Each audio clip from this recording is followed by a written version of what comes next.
যে 100% সৎ থাকে তার ফলাফল সে একদিন না একদিন কোনো না কোনোভাবে পাবেই, এটা 100% শিওর। আপনাদেরকে একটা আমি শিক্ষামূলক গল্প বলি। একদিন এক কাঠুরে মানে কুড়াল দেয় আর কি, গাছ টাছ কাটতে, জঙ্গলে গাছ টাছ কাটতে বাজারে এনে বিক্রি করে। সে কি করছে, একদিন নদীর পাড়ে গাছ কাটতে কাটতে একদিন তার কুড়ালটা নদীর পানিতে পড়ে গেছে। পরে হচ্ছে সে নদীর পাড়ে বৈশা কাঁদতেছে। পরে একজন পরী আইসা বলতেছে, জল পরী আইসা বলতেছে, তুমি কাঁদতেছো কেন কাঠুরি? পরে বলতেছে যে আমি কাঁদতেছি যে আমার কুড়ালটা তো পানিতে পড়ে গেছে। পরে পরী একটা সোনার কুড়াল আইনা তারে দিছি, সোনার কুটার আইনা তারে দিছি। পরে সে বলতেছে এটা তো আমার কুড়াল না। তারপরে কিছুক্ষণ পরে আবার নিচে নামছে, নামিয়া একটা রূপার কুড়াল আইনা দিছে। পরে সেই কাঠুরি বলতেছে এটা তো আমার কুড়াল না। পরে কিছুক্ষণ পরে সে আবার পানিতে গেল, তার যে লোহার কুড়ালটা আছে এই লোহার কুড়ালটা আইনে আবার সে আইনা দিছে। পরে বলতেছে হ্যাঁ এইটা তো আমার কুড়াল। পরে তখন কি করলো, সে পরি খুশি হইয়া তারে সোনার কুড়ালটাও দিয়ে দিল, রূপার কুড়ালটাও দিয়ে দিল। তার মানে বোঝা গেল কি, যে সৎ থাকলে সে তার প্রাপ্য যে অধিকার এটা এক সময় পাবেই, সততার ফল সে পাবেই, 100% শিওর। আমি প্রায় প্রতিদিনই এই জায়গাটা দিয়ে হেঁটে যাই। এই জায়গাটা দিয়ে যখন আমি হেঁটে যাই তখন হচ্ছে গ্রামের একটা ফিল পাই, খুব ভালো লাগে আমার কাছে। মাছ মারছো নাকি? কি মাছ পাইছো দেখে? মাছ পাইছই না তো হুদাই জাল লয়ে ঘুরতেছ, একটু পাইছো না? সালাম আলাইকুম স্যার। কি মাছ দেন? মাছ বলে পাইছে না। চাউদা তার স্কুলে আসা পড়ছে অনেক ছাত্র। যাও।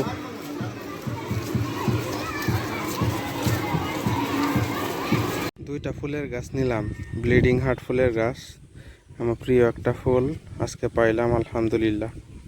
আর এটাই যে এটা কচু গাছ। প্রচুর বৃষ্টি, চাচা ঠেলা গাড়ি নিয়ে ধান কাটা শুরু করে দিচ্ছে। এই যে ধান, মুড়ি ভরা ধান। ধান অবশ্য ভালোই হয়েছে মোটামুটি। ছাতা টুপলা নিয়ে, কলা গাছে বেলা নিয়ে ওই যে চাচা ধান কাটতেছে। ক্ষেতের মধ্যে অনেক পানি হয়ে গেছে। এই রাস্তাটা উচ্চ লোড সহ্য করার মতো রাস্তা না, এটা হচ্ছে হাসপাতালের সামনে দেয়া প্রাইমারি স্কুলে যাওয়ার একটা রাস্তা। অথচ ইদানিং এই রাস্তাতে বালুর ট্রাক গিয়া রাস্তাটারে ধ্বংস করে ফেলতেছে। গ্রামের মানুষের কষ্ট বোঝা যায়, এই রাস্তা দিয়ে যখন হাইটে হাইটে আমি আমার বাসা যাই তখন বোঝা যায় গ্রামের মানুষের কত কষ্ট। এই যে একটু জায়গা, এটার মধ্যেই পেক কাদা হইয়া বইরে গেছে। আর গ্রামের মানুষ তো পুরা রাস্তায় পেক কাদাতে যাইতে হয়। আজকে অনেক দিন পরে একটু একটু সূর্য দেখা যাইতেছে। এই যে দেখেন ধান খেতে কত পানি, আর একটু পানি হইলেই এই ধানগুলা ডুবে যাবে। প্রচুর ধান, মোটামুটি ধান সবই পাকে গেছে।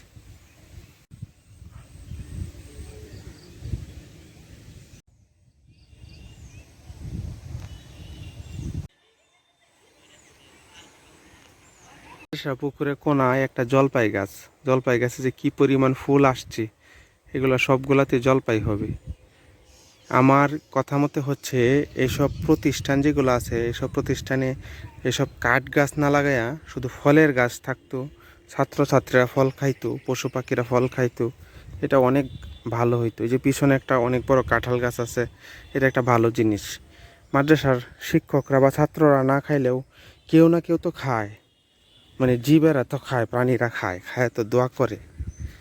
আমার মতে এই যে এইসব কাঠ গাছ, এই যে মেহগনি গাছ একটা লাগাইছে বিশাল বড়, এটা বিক্রি করে টাকা পাওয়া যাবে। কিন্তু ফল খাইলে আরও মানুষের অনেক বেশি দোয়া করতো।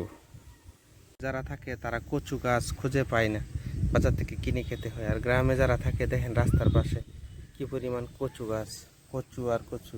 এই কচু গাছগুলো আর কিছুদিন পরে বড় হবে, এগুলাতে লতাও হবে। গ্রামের মানুষ এখান থেকে লতাও করে খাইতে পারবে। গরু আপন মনে সবুজ ঘাস খাইতেছে।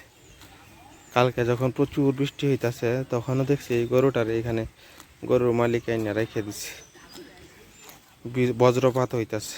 আসলে গরিব মানুষ কত কষ্ট করে একটা গরু পালে। আমাদের ধোবাওয়ার অবহেলিত ঈদগাহ মাঠ, বৃষ্টি হইলেই পানি জমে থাকে, মাঠের অবস্থা খুবই খারাপ।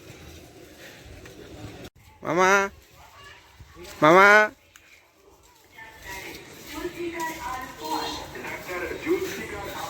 আমার গাছের কাঁঠালগুলা ধীরে ধীরে বড় হইতেছে মাশাআল্লাহ।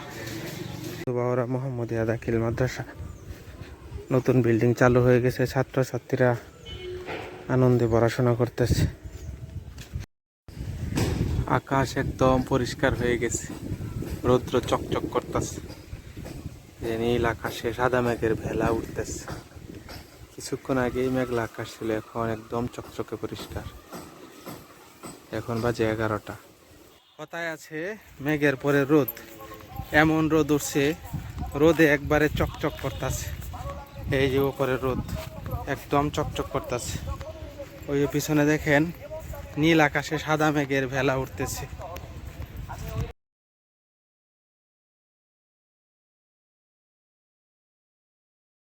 নিয়ে আসতে আসতে দেরি হয়ে গেছে, ওই যে সাউদা আমার জন্য অপেক্ষা করতে করতে এদিক দিয়ে ঘুরতেছে। সাউদা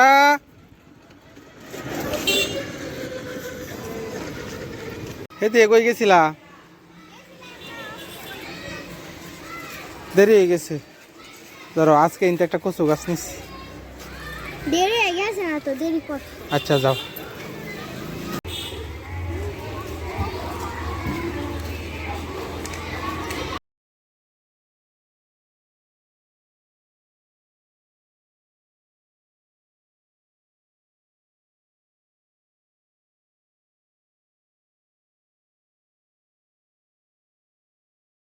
থাকলে একটা সুবিধা, দেখেন কলা গাছে কি সুন্দর অর্গানিক কলা জ্বলতেছে, সুন্দর চকচকে রোদ উঠছে।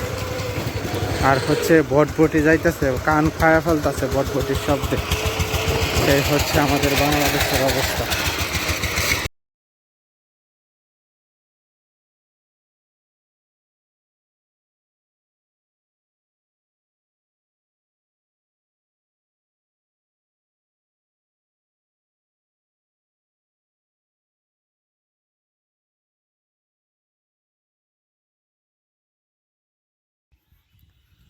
সুন্দর চকচকে রৌদ্রোজ্জ্বল দিন, সকালে আসছিল অন্ধকার, বৃষ্টি মেঘাচ্ছন্ন, আর এখন সুন্দর চকচকে রৌদ্রোজ্জ্বল দিন।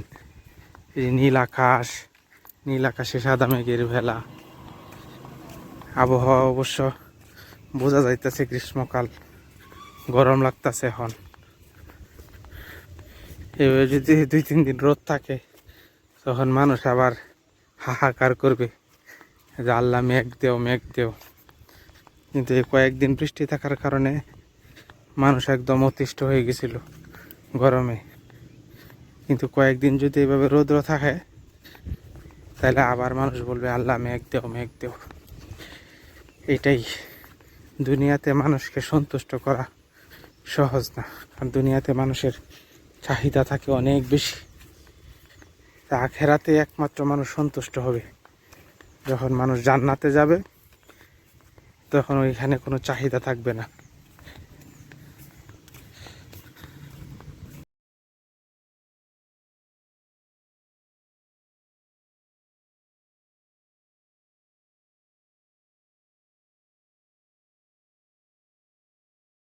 মাদ্রাসার পুকুর পাড়ের এই জায়গাটা আমার প্রিয় একটা জায়গা।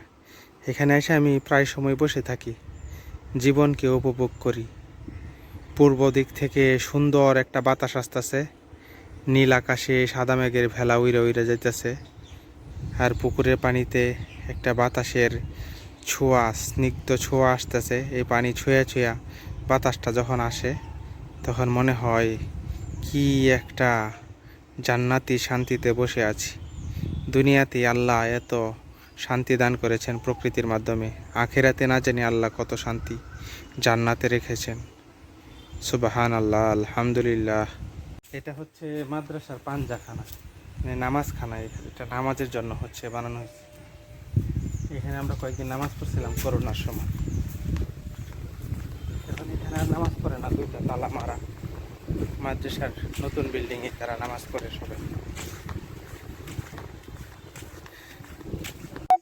দিনের মতো চকচকা চাঁদ উঠছে, আকাশ পরিষ্কার হয়ে গেছে। কালকে মনে হয় রোদ উঠতে পারে, কড়া রোদ উঠতে পারে। সারা আকাশের মধ্যে কোনো মেঘের ছিটাফোঁটা নাই, লাইটের মতো চাঁদ জল জল করতেছে, তারাও আছে।